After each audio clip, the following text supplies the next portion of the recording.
Hi வணக்கம், happy Pongal.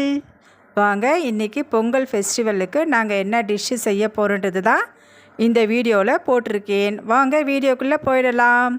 பாருங்கள், காய்கறிகள் 11 வகையான காய்கறி நான் எடுத்திருக்கேங்க. ஃப்ரெஷ்ஷாக வாங்கிட்டு வந்தது 11 வகைன்னு சொல்லிட்டு எடுத்திருக்கேங்க. எல்லா காயுமே இதில் இருக்க. உருளைக்கிழங்கு, கத்திரிக்காய், பீன்ஸு, கேரட் எல்லாமே. இது 7 வகையான கொட்டை வகைகளை நான் நைட்டே ஊற வச்சு எடுத்தாச்சுங்க.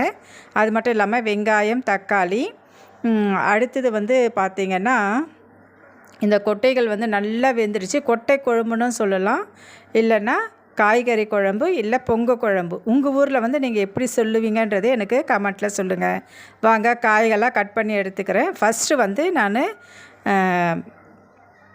பூசணிக்காயினுடைய பொரியல் பண்ணிடுறேங்க. பூசணிக்காயெல்லாம் கட் பண்ணி எடுத்தாச்சு. அதில் வெங்காயம், தக்காளி எல்லாம் போட்டு பூசணிக்காவை பொடியாக கட் பண்ணி, இது கூட்டு மாதிரியும் செய்யலாம், இல்லை பொரியல் மாதிரியும் செய்யலாங்க.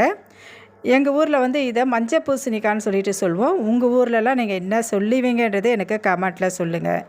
சில ஊரில் சவுத் சைடு பார்த்திங்கன்னா அரசாணிக்காயின்னு சொல்லிட்டு சொல்கிறாங்க. நீங்களாம் எப்படி சொல்லுவீங்கன்றது எனக்கு கமெண்ட்டில் சொல்லுங்கள். வாங்க, இந்த பொரியல் நம்ம ரெடி பண்ணி எடுத்துக்கலாம். பொங்கலுக்கு முக்கியமான ஒரு பூசணி கூட்டு, இல்லை பூசணி பொரியல் சொல்லுவோம் இல்லைங்களா, அதுதான் நான் இப்போ செஞ்சுட்டு இருக்கேன். அடுத்தது பொங்க குழம்பு செய்கிறேங்க. அது எப்படின்றதையும் அடுத்த வீடியோவில் பார்ட் 2ல் போடுறேன். பார்ட் 1ல் நான் என்ன செய்கிறேன்றதை தான் இப்போ பார்க்க போகிறீங்க. இந்த பூசணிக்காய் கூட்டு வேகட்டும்.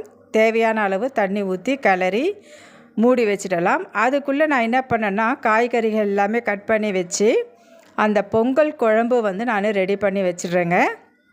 அதுதான் மெயினான ஒரு டிஷ்ஷு இல்லைங்களா. இதை பாருங்கள், பொங்கல் குழம்பு நான் ரெடி பண்ணிட்டேன். எப்படி இருக்குது பாருங்கள். இது பொங்கல் குழம்பு சொல்லலாம், இல்லைல்ல கொட்டை குழம்பு சொல்லலாம். இது எப்படி செய்யணுன்றது நான் பார்ட் 2 வீடியோவில் உங்களுக்கு தெளிவாக போடுறேன். யாருக்கெல்லாம் இந்த பொங்கல் குழம்பு செய்ய தெரியுன்றதே எனக்கு கமெண்ட்டில் சொல்லுங்கள். ஏன்னா நிறைய பேருக்கு இந்த குழம்பு வைக்க தெரியல. அதனால் நான் எப்படி இந்த பொங்கல் குழம்பு வைக்கணுன்றதையும் நான் பார்ட் 2 வீடியோவில் போடுறேங்க.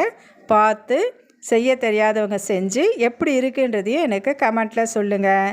பாருங்கள், இந்த வீடியோ பிடிச்சிருந்தால் லைக் பண்ணுங்கள், ஷேர் பண்ணுங்கள், கமெண்ட் பண்ணுங்கள், முக்கியமாக சப்ஸ்கிரைப் பண்ணுங்கள். பாய்.